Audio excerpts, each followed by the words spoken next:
How to ride a bike in most densely populated and traffic-congested cities in the world.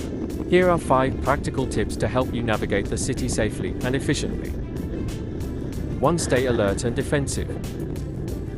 2. Use bike lanes. 3. Wear protective gear.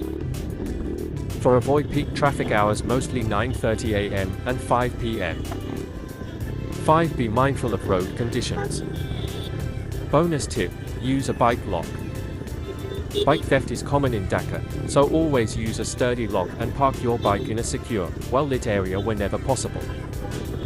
By following these tips, you can make your biking experience in Dhaka safer and more enjoyable.